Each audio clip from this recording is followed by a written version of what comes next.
네, 저는 감염내과 전문의 박윤수입니다. 오늘은 여행자 클리닉에 대해서 알아보도록 하겠습니다.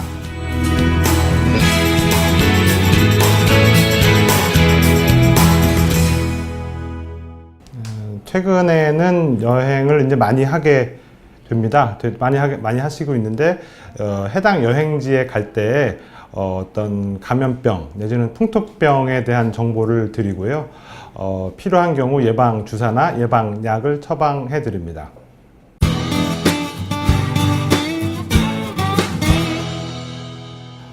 이제는 해외여행을 많이 하게 됨으로써 여러 나라의 다양한 풍토병들이 있습니다. 뭐 지카 바이러스 감염이라든지 황열, 말라리아. 그렇기 때문에 이제 그 지역에 갈 때는 그 지역에 대한 자료와 또 필요한 예방 같은 거를 하고 가야 됩니다. 만약 그렇지 않은 경우에는 그런 풍토병에 걸려서 고생하시거나 뭐 최악의 경우 아주 사망에 이르는 경우도 있기 때문에 그런 거에 대한 예방이 필요합니다. 유럽이라든지 미국 같은 경우에는 별 문제가 없는 경우가 많지만 아프리카, 동남아시아, 남아메리카 또는 여러 동남아시아 같은 그런 지역에서는 여러 가지 풍토병이 있어서 문제가 생길 수가 있습니다.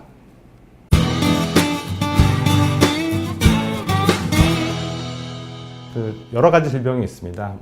에이즈 같은 경우에는 외국인과의 성접촉을 피해야 되겠고, 말라리아 같은 경우에는 모기의 접촉을 피하는 노력이 필요하겠고요.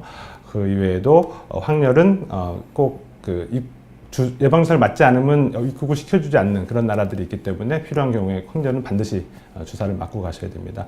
그 외에도 A형 간염, B형 간염들도 일반적으로 권하고, 그리고 그다음에 장티푸스, 콜레라 같은 그런 수인성 전염병들도 예방적이 많이 있을 수 있습니다. 그렇기 때문에 음식이나 물을 잘 관리를 하셔서 드셔야 되고요.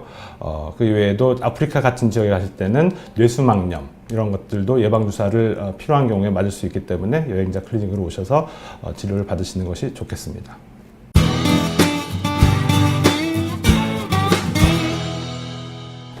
이제 예방 주사를 맞게 되면은 대개 한 2주 정도 걸려서 항체가 생기기 때문에 2주에서 4주 정도 전에 오시면 될 것 같고요. 예방약도 최대 한 일주일 전부터 먹는 경우가 있습니다. 그래서 2주에서 4주 정도 여행 가시기 전에 오시면 제일 적절할 것 같습니다. 실제로 조금 오래전 일인데 동남아시아 여행 갔다가 열대열 말라리아의 병에 걸려서 사망에 이른 그런 경우도 있었습니다. 실제로 이제 어떤 방송이나 이런 거에 관련된 일이었었는데요. 그런 경우에는 좀 이제 여행 가기 전에 어떤 여행자 클리닉에서 제대로 된 예방 조치를 받았으면 그런 일이 안 생길 수 있었다고 생각하기 때문에 좀 안타까운 일이었습니다.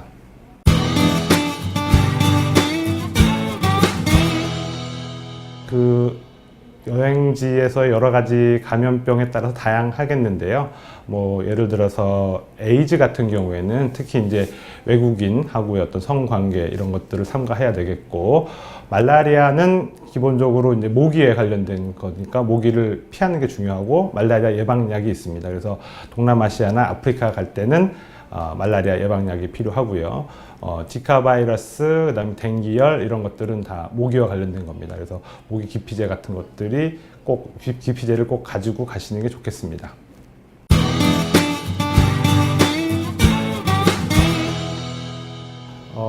일반적으로 이제 이런 풍토병들이 이제 발열을 동반한 질환이기 때문에 특히나 여행 갔다 오신 후에 발열이 있으면 여행자 클리닉 또는 감염내과로 오셔서 혹시 풍토병이 이완됐는지를 꼭 확인하시는 게 필요하겠습니다.